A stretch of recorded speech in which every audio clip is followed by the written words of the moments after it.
Welcome back to An American Homestead, podcasting live from deep within the Ozark Mountains at an elevation of 2,200 feet.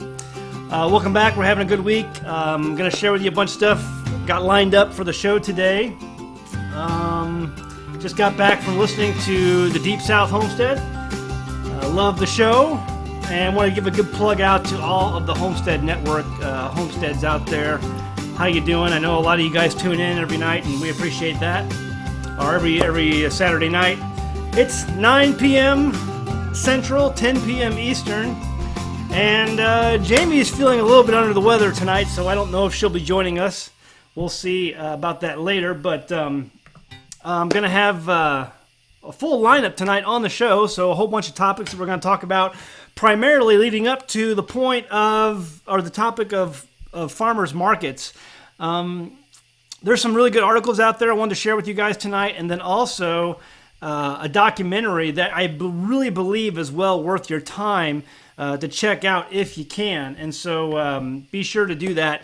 I'll give all the links in the description below. All these links will be available after the show is over. Once YouTube finishes processing the video stream and the audio stream, you'll be able to look at that and then and see all of the links in the description below. So check that out. Let's see what we got first coming up. Man, guys, it is like hot. It's super, super hot. And I'm like, I keep thinking when I hear that, it's so hot, people who say, well, how hot is it? It's so hot. I saw a fire hydrant chasing a dog.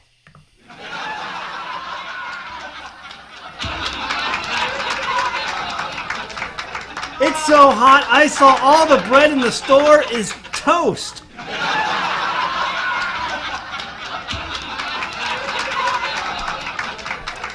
It's so hot, the cows are giving evaporated milk.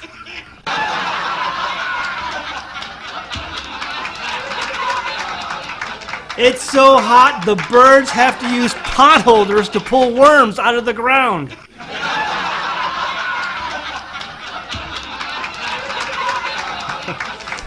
It's so hot that your car overheats before you drive it. Oh.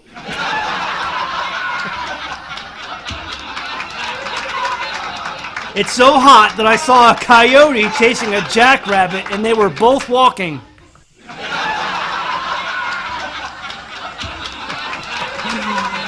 It's so hot that even white-collar workers are rednecks.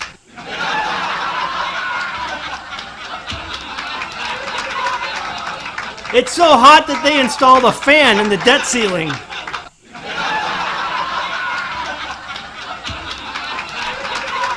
It's so hot today, I saw a chicken lay an omelet.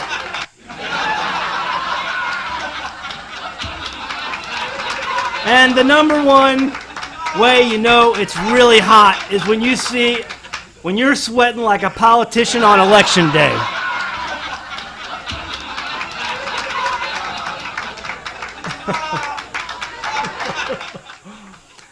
All right, that's some funny jokes. I thought I would open it up that way because, Deep South Homestead was talking about how hot it was, and folks, it is super, super hot on the homestead right now. I'm sure if you don't have air conditioning, Doug and Stacy, I know, are out there in the crowd. You guys don't have air conditioning, and folks, it is hot. It's super, super hot. So, it's hot. So, I'm looking at the comments. Yeah, okay, it was a little corny. Anyway, let's see. What else we got going on? What did we do this week? Jamie did a bunch of canning. We had peaches. We did peach jam, I think, and some salsa. We did some more salsa, and I don't know how many jars we're up to, but I think we're over halfway to our goal for salsa.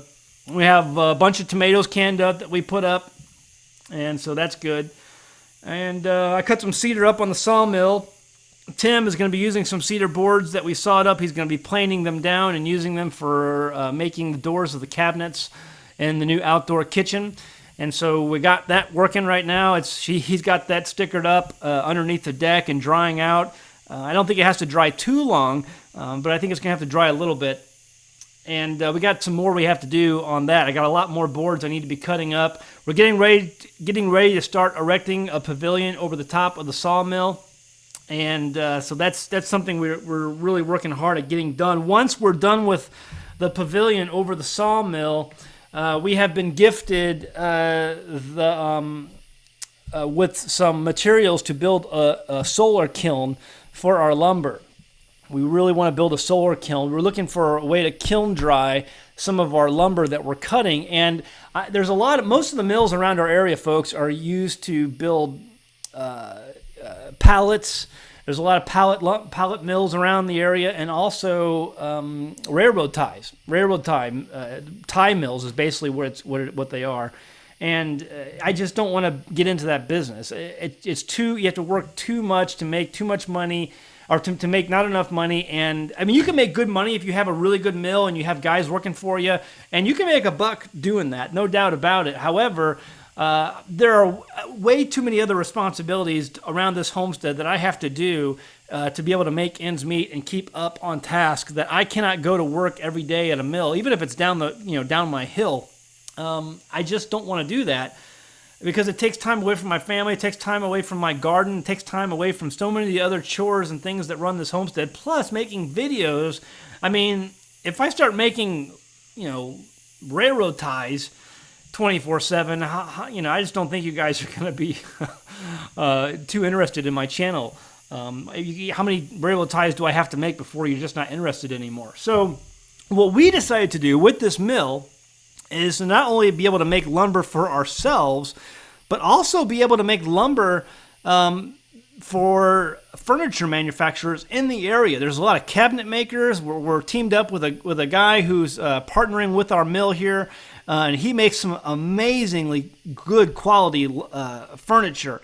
And so I want to make things like that, and then be able to put the American Homestead branding on them, and be able to sell them on our website to you guys, to people who come to our website. So I want to be able to make furniture, or team up with people in my area who make furniture, and be able to harvest that lumber here on the homestead, mill it on the homestead, and then plane it, and then dry it, and then send it to the manufacturer, the local manufacturer, and have him make it into something really spectacular that I can sell back, to the public, and make some extra income on that. So that's my plan. Anyway, so right now what we've got going is a bunch of lumber that's been cut, stickered up, and we're going to be using that for cabinets for the outdoor kitchen. And then later on, the end goal, after we make the pavilion, the covering for the mill, be able to make a solar kiln. Tuftex, the Ondura Tuftex material, they contacted us and donated some materials to do a video on making that outdoor solar kiln to kiln dry this lumber that we can use to make furniture. So anyway, that's what we're up to right now. And so someone in the chat room is asking us, what kind of wood species do we have here on the homestead? We have oak, red oak, white oak. We have a good amount of cedar. We have just an amazing amount of cedar, red cedar. This is the aromatic, beautiful, when you cut into the wood, it's a beautiful purple color. And so we have a lot of cedar, and then we have also a lot of cherry wood on the homestead that we're going to be harvesting and using for furniture making and selling that to the furniture manufacturers. So all of that is what we have on the homestead. And there's probably some other things. We don't have a lot of walnut. I wish we had more. We have a little bit, but not much. And so I'm not going to really harvest what I do have, actually. So unless it gets really big. And we have maple trees. We have some soft maple as well. So anyway, that's what we've got. And I think what we're going to be doing here, just so you know, the patrons are going to, in fact, we're getting ready to do this here in the next few days. Some of the patrons are going to be very quickly getting some things in the mail. Some of them are getting some smoked salt, the ones who haven't gotten that. But we're also going to be sending the patrons little aromatic bags, I believe, with canvas bags full of the cedar dust. The sawdust from the cedar is very aromatic. It smells great. You can hang these bags in your closet. You can hang them in your car. They're great for soaking up odors that you don't like and just giving a nice smell to wherever you put this bag. And so we're going to be sending that out to a lot of our patrons. So thank you for the patrons for supporting the channel. We'll be getting that out to you guys hopefully here soon. And to others, I think we're going to call it man glitter. that we put in canvas bags, man glitter from the sawmill, from right on an American homestead. So anyway, we'll try that and see how it works out. So that's what we've been kind of doing this week. There's always stuff going on. There's always work in the garden to do. Our sorghum is still growing. We're hopefully going to get some more rain here in the next couple days that we can. It's going to give our sorghum another jump start. Another shot in the arm to keep going. But it's definitely over my head now, and so that's very encouraging to see that. So anyway, farmers markets.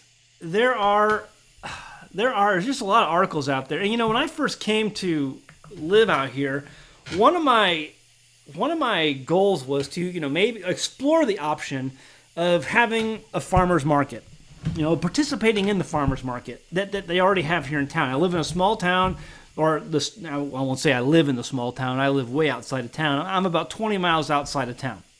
And so if I've gone to the farmers market that they have in the nearest town nearby, and it's just, there's maybe usually 4 or 5 vendors, maybe more, maybe less on any given Tuesday. They also have a Saturday farmers market, and I don't go to those. But on the Tuesday farmers market, there's maybe 4 or 5 vendors, more or less. And, it's after observing the last 2 years and maybe, toying around with the idea of participating in it and selling some of the things that we grow on the homestead or produce on the homestead, I've just been really turned off by that. And let me tell you why. And I've gone a number of times and I see just the discouragement on the faces of the people who work in that farmer's market, because there's just not a lot of people who come and purchase, the items, the vegetables. And definitely it's the growers who sell the most there. And there's some arts and crafts people who come too, and they don't sell near as much as the growers. But even the growers, they don't sell a lot, and you can just see the discouragement. On Tuesdays, I work at a local food pantry where we help, giving out food to the poor, people who are disabled, the elderly, things like that. And a number of times there have been these farmers who come into the farmers market, and they just bring in all of their stuff by the box load. And they're so frustrated because they're faced with the realization that no one's buying their produce, this produce that they spent all, spring and summer growing and harvesting. And, your garden is your baby. You're out there babying this and no one's buying it. And so they're faced with the realization that if they don't get rid of this, it's all going to spoil. And so they resort, rather than just throwing it away, there's a food pantry down the road, and so they bring it into the food pantry, and we happily give it out. Now, at this food pantry, there's a couple of local grocers who give some baked goods and some things out. They donate that to us, and we give that to the poor, the widows, and the disabled who come in.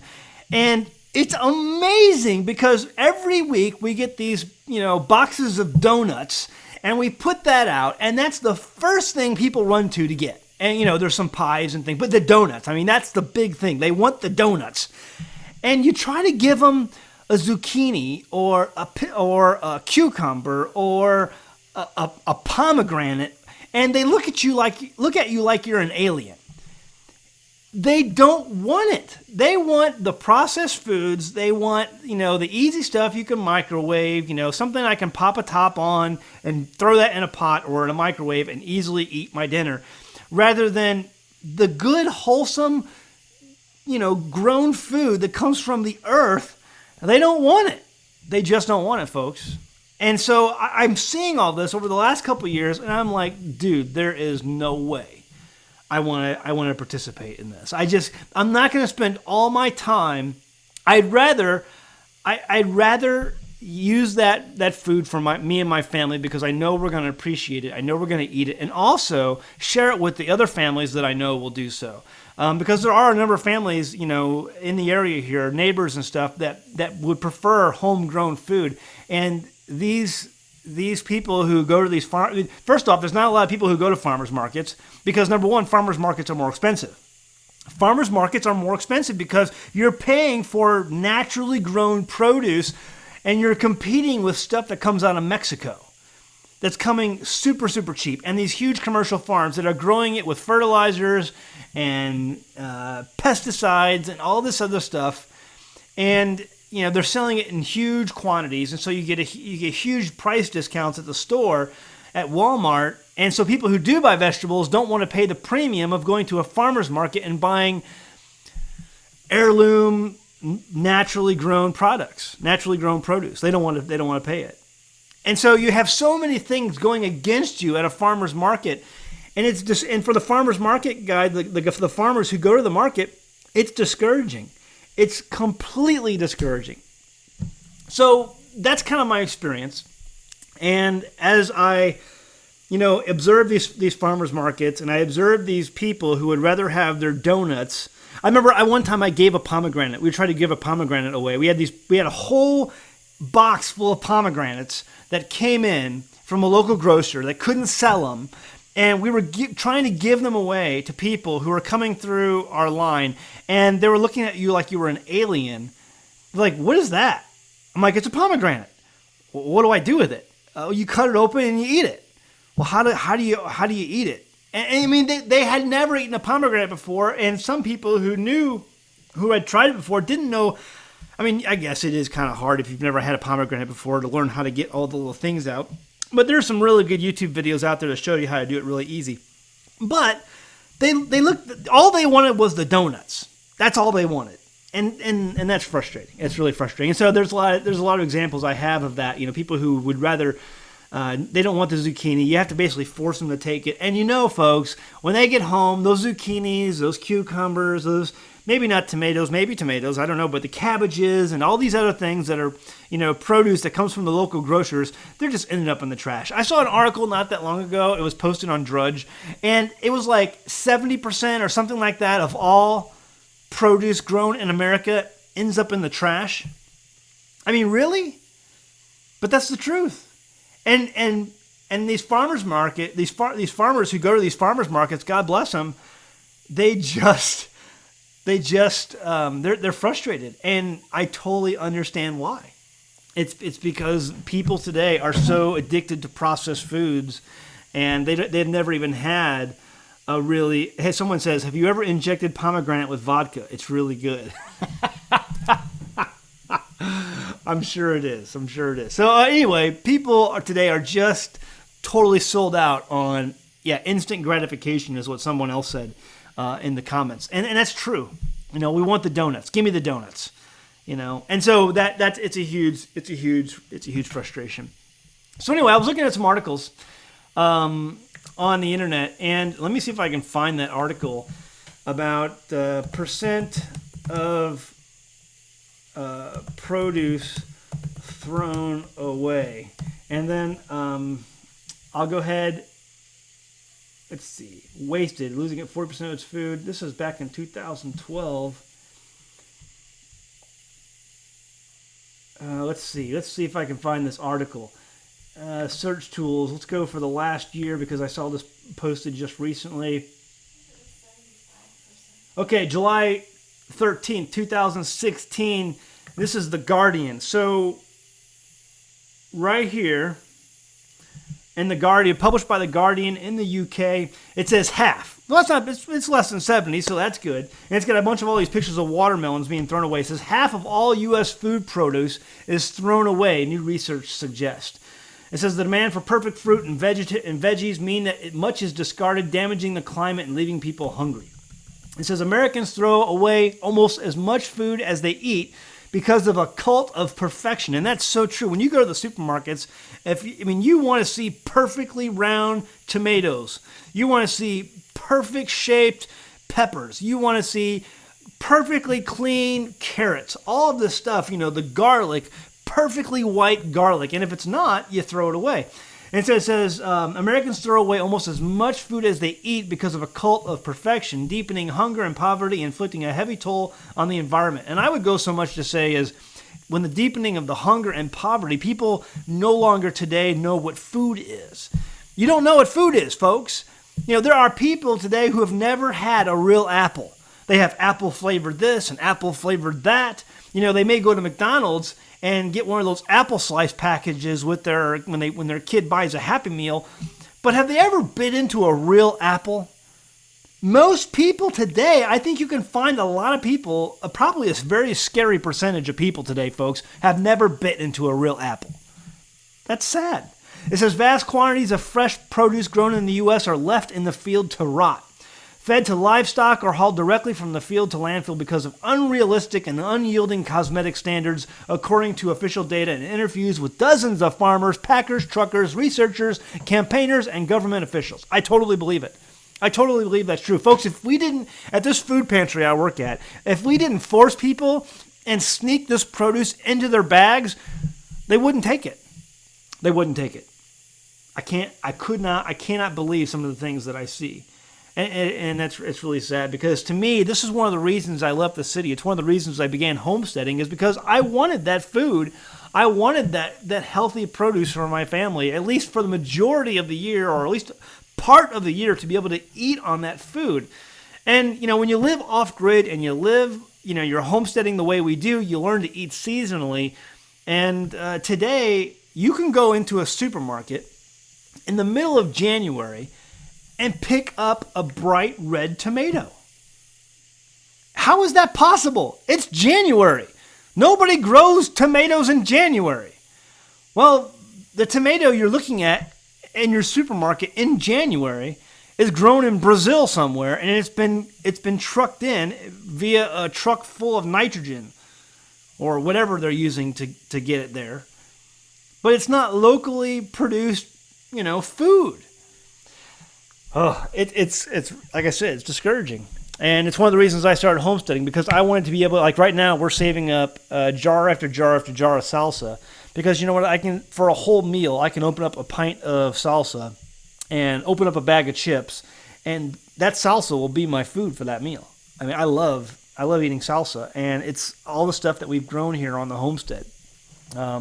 This year we're having a little bit problems with onions, so I am having to purchase some onions to make all the salsa. But I'm still working on the onions. We talked about that last show, and I'm a lot of you guys sent in some amazing tips and tricks on onions. So we're gonna get the onions squared away eventually. But that's one of the things we're struggling with. Anyway. So we got lots of salsa being packed up, lots of food being packed up. We harvest our own deer. Hunting season is coming up. Fall is getting closer, and so we pack up our meat, and in my pantry I have meat, entire leg quarters hanging from our ceiling from deer we harvested last year. It's been salted, it's preserved, it's cured, and it's hanging from my ceiling in our pantry. And so it's food that we're harvesting here on our homestead, and we've just about eaten most of the deer salami we harvested last year. But back to the article. This is from The Guardian again. It's all about blemish-free produce, says Jay Johnson, who ships fresh fruit and vegetables from North Carolina and Central Florida. What happens in our business today is that it's either perfect or it gets rejected. If it's perfect to them or they turn it down, then you're stuck. Food waste is often described as a farm-to-fork problem. Produce is lost in fields, warehouse, packaging, distribution, supermarkets, and restaurants and fridges. In fact, there was the other day, the pantry I volunteer at got a call from a trucker who was taking a semi-truckload of food over to an organic store in Fayetteville, Arkansas. And the store, they were late on the delivery just by a few hours. So because of the store's guidelines, and the late delivery of the truck by just a few hours, the entire truck was rejected. And so here's this truck driver with a whole semi-truck full of organic, naturally grown foods, and it's destined to be thrown away. And so what did they do? He went through his phone real quick, and he found a food pantry, the pantry that I volunteer for, and he called us up, and he said, "Hey, I got a full semi-truckload of naturally grown produce. Can I bring it to you?" And we were like, "Absolutely, bring it." And so he came and he donated a whole bunch and there was breads in there. I mean, all natural breads and all kinds of great stuff that he couldn't give away because the truck was a couple hours or 2 or 3 hours late in getting to the store. And so it was rejected. And so this article is absolutely true when it says, food waste is often described as a farm-to-fork problem. Produce is lost in the fields, warehouse, packaging, distribution, which is what the case of this was, supermarkets, restaurants, and fridges. Amazing. By one government tally, about 60 million tons of produce worth about $160 billion is wasted by retailers and consumers every year, 1/3 of all foodstuffs. So, you look at all that, and you look at the farmers markets that we have today, and these farmers markets, I mean, the own grocers, the major grocers, the major retailers can't even get rid of this stuff because it doesn't look perfect enough. It's hard to compete with Totino's pizza rolls and McDonald's. You can't. How are you going to compete with that? How are you going to compete with an easy to make, microwave pizza that you can buy in the frozen section, and tater tots? You can't compete with that. No one's going to pick up a tomato or an apple over the tater tots. Just not going to happen. And so now enter the world of the farmer's market. What I observed over the last couple of years is that there's no point. There is absolutely no point in doing this. There's an article posted by NPR.org. And folks, all of these articles, I'll be listing them in the description. So after the show is over, let YouTube process the video, and I will go ahead and post these articles below in the description. And this was NPR.org. Local food may feel good, but it doesn't pay. And that's absolutely true. It says the market for locally grown food has seen dramatic growth over the last decade. See, there's lots of farmers markets. Farmers markets are coming up everywhere. But are they selling anything? Despite this boost in sales and popularity, evidence suggests that the economics behind the movement still doesn't favor the farmer. The U.S. Department of Agriculture has new programs to try and prop up small-scale operations, but many local farms only survive because they scrape by on below-market wages or by doing without things like insurance, which has been the experience that I have encountered as well. Many economists say despite the charm of local food, and there is a charm, people love to eat organic, they love to eat locally grown food. It says there are relatively few benefits in terms of energy efficiency, quality, or cost. Cost is the big one, folks. They say that we shouldn't knock our system of region, specialization, and distribution, and that farmers markets, fun though they are not good economic models. I totally agree. It's very rare, folks, that I agree with NPR. Let me just throw that out there. These days, farmers markets are springing up all over the place. This is a continuation from the article. From small towns to big cities, locally grown food is booming as shoppers invest more time, money, and thought into what they eat. But not all is well with the local food movement. Now, folks, not that far away, Fayetteville is a big college town. You have the University of Arkansas there, and you have a pretty good-sized farmer's market that takes place there a couple times a week. And there are a lot more producers who come there, a lot more people. You have the colleges right there, so you have a lot of, left-leaning liberals who really like the idea of eating, organically, local grown, naturally grown produce.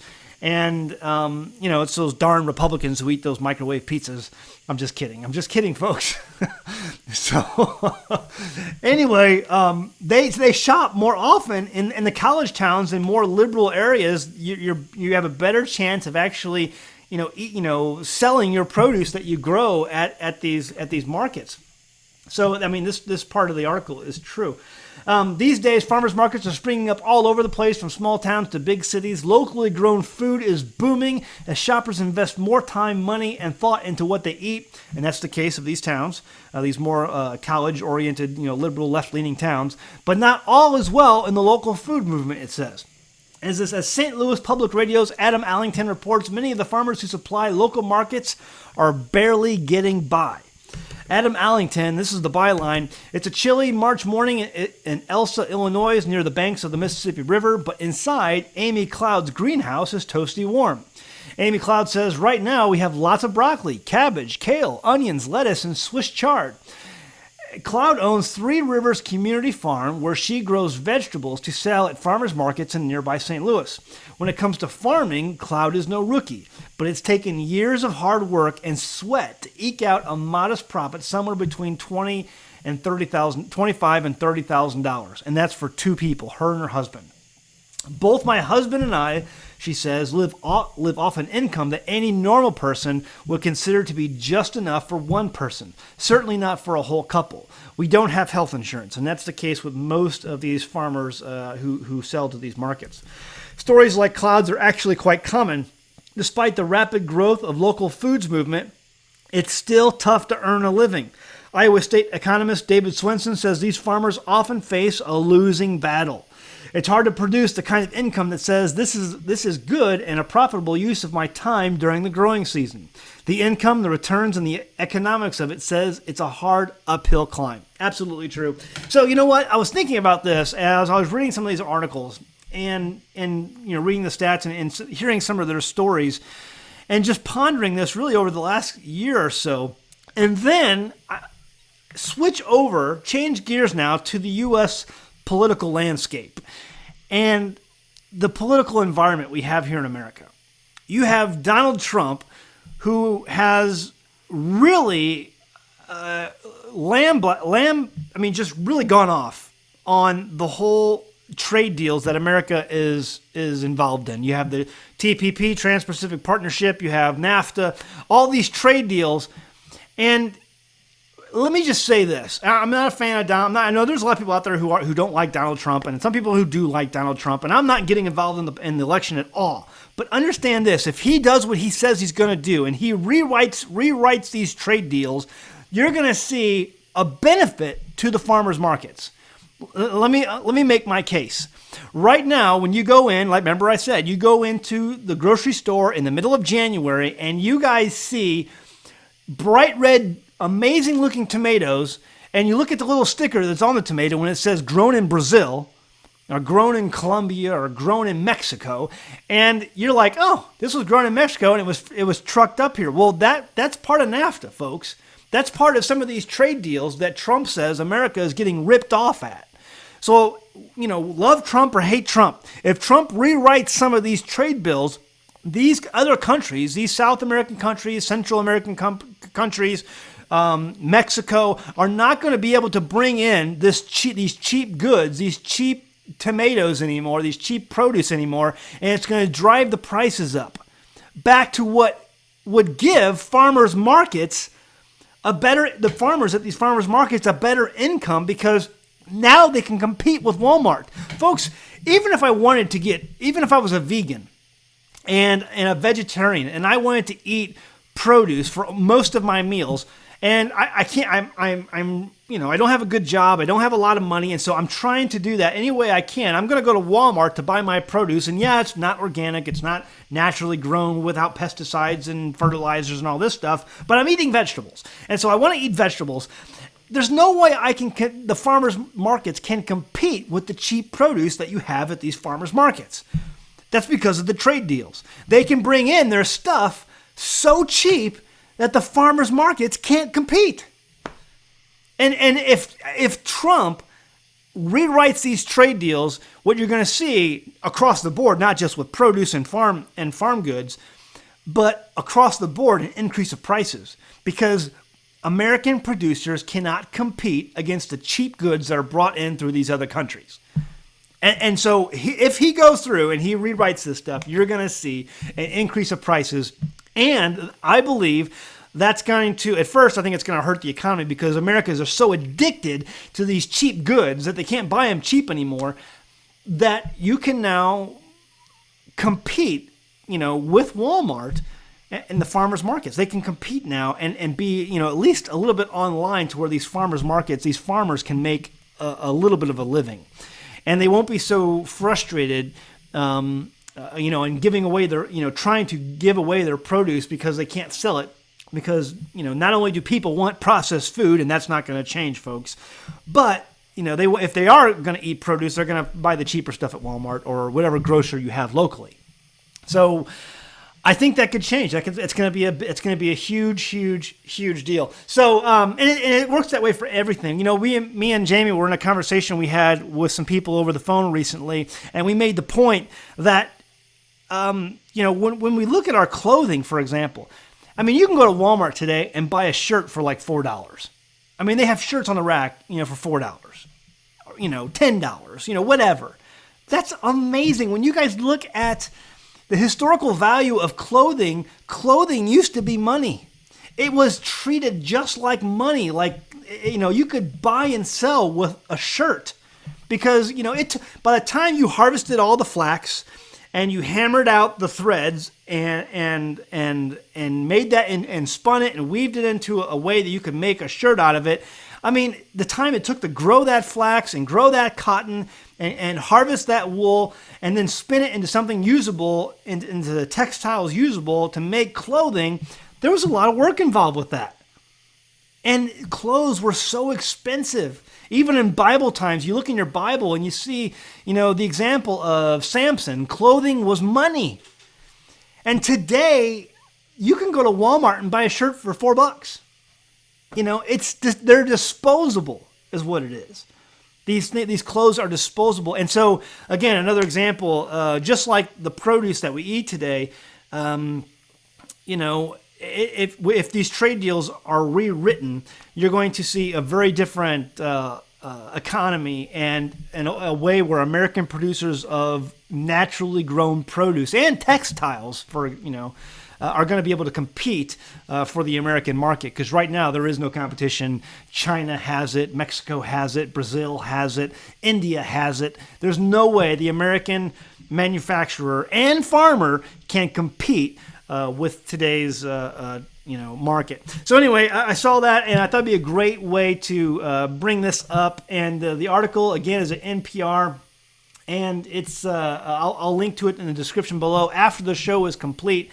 And there's one thing I wanted to show too before we end this, and that was let me go over here to my profile and then put this image on the screen.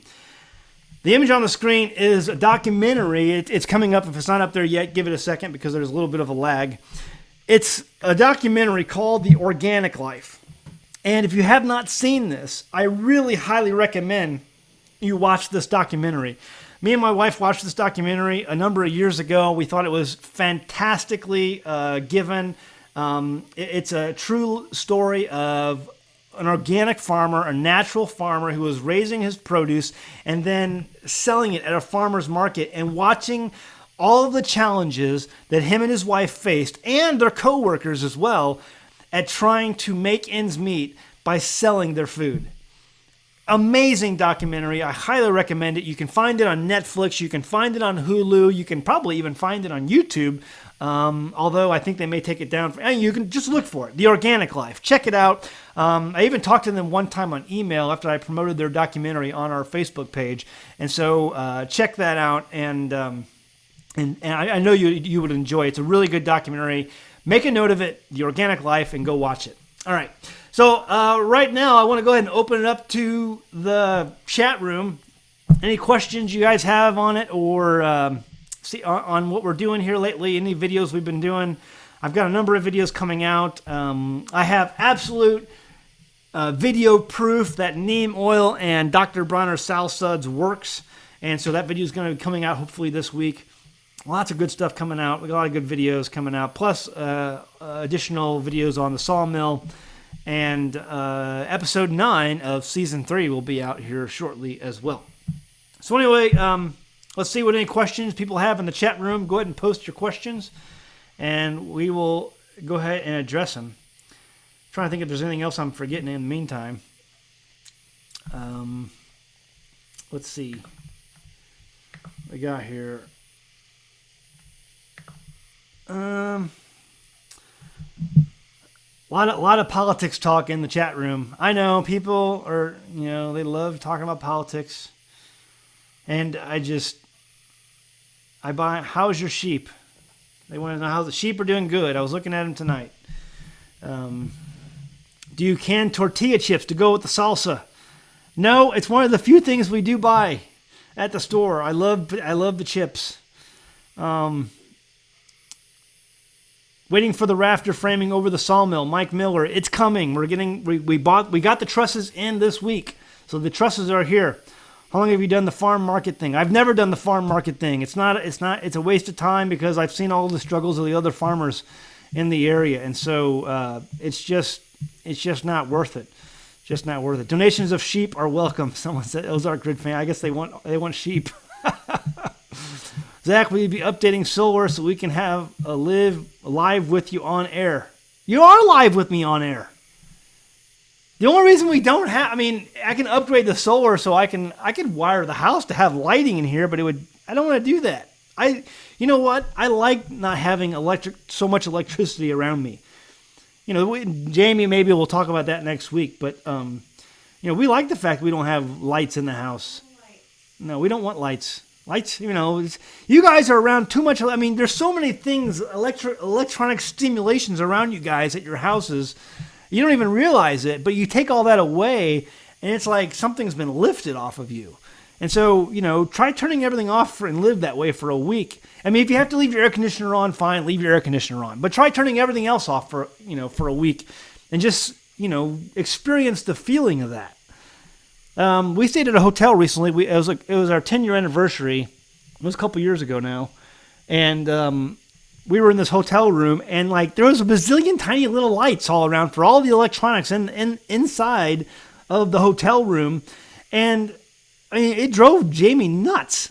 And it was, I admit it was kind of annoying. I laugh because she's so annoyed by it. But there's over the TV and the entertainment center, because every hotel room has to have an entertainment center.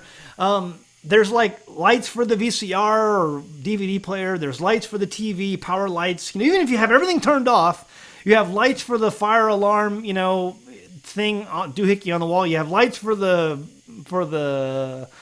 temperature thing on the wall. There's lights everywhere on this whole thing. When you turn out all the lights, the main lights, and you're sitting in the dark, there's it's like Christmas lights all over the darkness. It was kind of interesting. She found it really annoying. I was more entertained by her annoyance than anything. And then outside they have this giant spotlight pointing up at the side of the building to light up the building, and it's shining through the windows. It's just, I love not having the lights. Let's see. What else is going on here?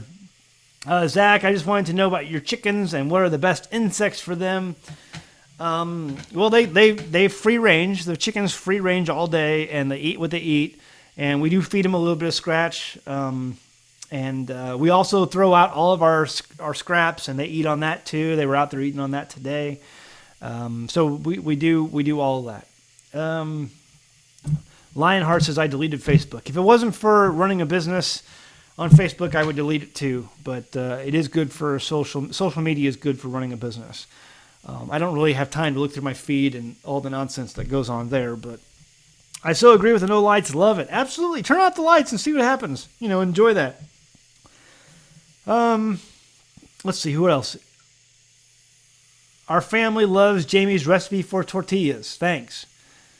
So, yeah, thanks so much. So I guess we published an article. We published an article on that, right? Yeah, it was on our website, our recipe for tortillas.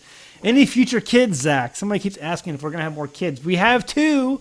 We're just, we're not trying, or we're not trying, and we just, we'll see. As many kids as possible. We'll have as many as we can, but we're getting to the point where that's the end of our kids' days, so we'll see. There's a saying, I don't understand what this question is. I doubt you can see the stars clear. Something about the stars, but you can see amazing stars at night. And despite any flat earthers that are out there, you can see satellites absolutely very easy out here. We are in the middle of nowhere. There's no city lights whatsoever. And, people think that satellites don't exist. I can hand you my PVS 14's night vision and show you in about 20 seconds all the satellites that are up there. They're very easy to see, the satellites, when you have night vision. Especially very good night vision, like the military grade night vision that I have right now. Let's see, what is this? Danny has a video. I can't read that one. Homemade spaghetti sauce video. They want to know our sauce. We have a number of sauces. I think we have spaghetti sauce. I think we have pizza sauce that we can from our tomatoes. What? Oh, she doesn't have a recipe. She just throws stuff in there. So you get what you get when you have our pizza sauce and spaghetti sauce. How much are the tortilla presses? We don't use a tortilla press, do we? Never. We never use a tortilla press. That's cheating. Stop it. We don't use tortilla presses. You go on our website at AmericanHomestead.com and you can see our recipe for tortillas. Our hydroponics, worth it. We're doing aquaponics, and it's a debate here on the homestead. Lots of amateur astronomers here in the Sierras. I have a satellite launched one time. I saw a satellite launch one time. Oh, Mike Miller, they're going to tell you that didn't really happen, and that rocket came down somewhere and you didn't see it, and it's all fake. Let's see what else. Don't I have to pay taxes? Rural taxes are cheap. Absolutely, rural taxes are cheap. Off grid with Doug and Stacy. I saw the video with the Legrands. That was really cool, by the way. We'll be able to catch up with them coming up here in a couple months. It says DSH makes tortilla presses. I don't know who DSH is.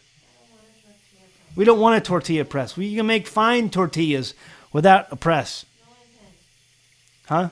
Rolling pin, she says. Jamie says a rolling pin. That's your tortilla press. Let's see here. What else? Any other questions? Any giveaways coming up? I'm trying to work out some giveaways. Yeah, I had a company contact me this week, and we worked out our next giveaway.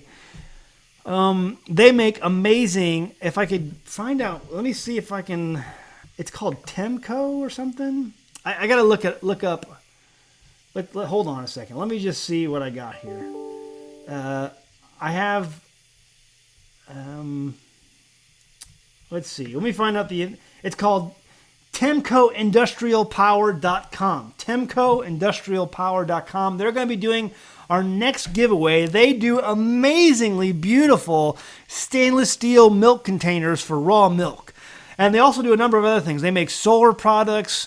They make even steel shooting products, shooting targets that you can. I would like to get one of those.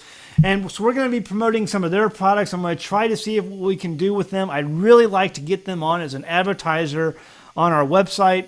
It's TemcoIndustrialPower.com. Temco Industrial, and we're going to be doing our next giveaway. I'm working out some ideas on trying to get some firearms to be giving away. I would love to give away an AR-15 or an AK-47 or a Glock or something like that, maybe a Springfield Armory pistol.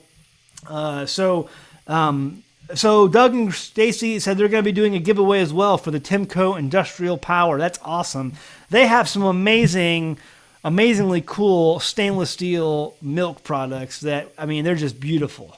And right now, I don't have a way to use that, but I think it'd be cool to give one away.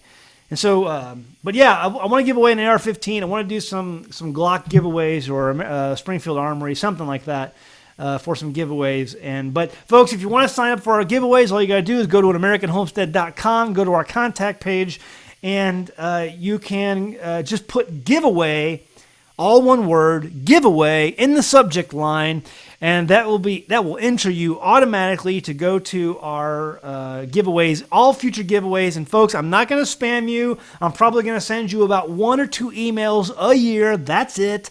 And I'm never going to give your emails away to any other companies. Okay, so you don't have to worry about anybody else spamming you either. So we're going to be doing that. Coming up, just go to our AmericanHomestead.com, go to our contact page, put giveaway or giveaways in the subject line, all one word, and it'll automatically enter you in for those for life. For life. And you never have to worry about spam. And I am an AK-47 guy. I used, obviously, M16s in the military, and AK-47 by far is a better rifle. When it comes to philosophy of use, if you're a nut and fancy fan, it's about reliability for me. I'm all about reliability. So, in the AK-47, there used to be a saying a number of years ago, there's only 2 things in life that are totally 100% completely reliable, and that's Jesus Christ and my AK-47. And some people say that's blasphemy, but I've never seen an AK-47 mess up. So, yeah, I kind of like that saying. Anyway, I'm an AK guy, no doubt about it. So we'll see what we can do about that in the future, about giving some of that stuff away, and we'll keep you updated. But it is coming. It's coming. And so we got lots of stuff coming up as well. So for giveaways. Anyway, it's about 10 minutes. I'm going to go ahead and give some plugs out on the Homesteading Network, the homesteadnetwork.com. It's the website, the homesteadnetwork.com. And I'll go ahead and put that back up on there. If you want to look for more information, you can go to that website, the Homestead Network, thehomesteadnetwork.com. And you can find all of the show times for all of the different homesteads that participate on YouTube, and we're rounding it out on Saturday night at 10 p.m. Eastern, 9 Central. It all starts on Thursday with Tech Talk with the Big Family Homestead at 8, 9 Eastern, and then Friday at 7 o'clock it starts with our Half-Acre Homestead, the Big Bear Homestead, and then Go for Green Living. Most of these homesteads I'm very familiar with. I watch some of their videos on YouTube. And then Saturday it starts off at 5 with Living Like Claire, and then Off-Grid Kid at 5:30. And then at 6 o'clock Eastern, 46 degrees north off-grid, 7 to 8, it's the DV Homestead. And then 8 to 9, Living on a Dime. And then at 9 o'clock Eastern, it's Deep South Homestead. And 10 Eastern, 9 Central, it's us, yours truly, an American Homestead. And then Sunday at 6 o'clock, Alderman Farms. At 7, you have the Big Family Homestead with their family. Great channel. 8 to 9, Dirt Patch Heaven. And 9 Eastern, Off-Grid Nation. And then at 10 o'clock, rounding it out, it's Homesteadonomics. Great list of channels. Check out those guys. Subscribe to those YouTube channels. Really appreciate you guys sharing the homesteadnetwork.com on Facebook, social media. It helps out all of the homestead and channels that are participating. And so we really appreciate all of that effort by sharing that network with your friends and family on social media. Is there any other, folks, if you have any other last minute questions, we're going to be here for a few more minutes. Go ahead and put them in all caps on the chat room, and I'll try to get to them. I'm sure I've missed some of your questions, but put them in all caps, and I'll see if I can get them here. Someone says, I love my 1941 Nagant. I used to have a Nagant, but it had a horrible muzzle and was horribly inaccurate, and I sold it. I don't sell firearms very often, but I sold that one. I sold it for $50. That's what I paid for it. Any other questions? Put them in all caps. Check the homesteadnetwork.com, Donna says. Absolutely. I love all this stuff. Just moved to our homestead. And also, if you have any ideas for future shows, please post them in there too, in all caps. How did you find your land with no zoning? Folks, there are places where you don't have to worry about zoning laws and things like that. You just have to search them out for yourself. And it's usually in places where there's very low population centers. So check that out. If I was planning to go off grid, what's the first thing you should do? Good grief. That answer is going to be different for everyone, Big Bear. If one was planning to go off grid, I mean, what's the first thing? There's just that's going to be totally a different answer for everybody. It's about your financial situation, where you're at in life. So what's your family like? Talk about wind power. We have some videos on that. And folks, if I don't get to your question, keep posting them until I do. Wind power, we've got some videos on wind power on the YouTube channel, so you can check those out. No zoning here. Yeah, Missouri and Arkansas are really good about zoning laws. Some places have zoning laws. You just got to find the counties that don't have them. Let's see, TEMCO. It's called, people are asking about TEMCO. It's called TEMCO, TEMCO, industrialpower.com. TEMCO, TEMCO, industrialpower.com. And if you just search in their little search bar for milk, let me look, milk, it'll bring up the milk containers, I'm sure. It's loading. Give me a second here. Okay. Yeah, it brings them up. Just search in there. So it's TEMCOindustrialpower.com. How is access to medical care where you are? We don't have health insurance. Maybe we'll do a show on health insurance, but we do have people we do barter and trade for health information and health treatment. There is a pay cash clinic in the city. That's about an hour and a half away. If we have to go to something like that, we've done that before. But we don't have health insurance. Maybe we'll do a show on that later. As an off-grid homemaker, how does Jamie stay busy?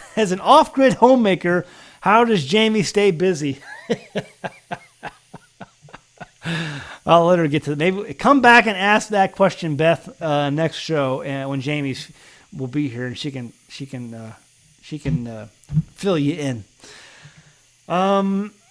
How does humidity affect your furniture, wood, and paint in your house? Not so far. When we were on propane, it did, because propane puts off a lot of moisture in the air. So that's something that does affect. If you're living on propane and you don't have any heat to take away that propane, wow, that really does affect. But so far, I haven't seen a big, just having our windows open in the house. I haven't seen a big effect on a whole lot of stuff here. So everything is going so good. Are hydroponics efficient enough to invest in? It depends. Again, depends on what you're growing. Aquaponics, there's some difficulties throwing it. That maybe we'll talk about aquaponics coming up in different shows. So are hydroponics efficient enough? I don't know. We don't do hydroponics here. We do aquaponics. And so it comes with its own set of challenges. I've seen some amazing hydroponic projects on YouTube, and maybe ask those guys. I don't really do any hydroponics here. Any other questions?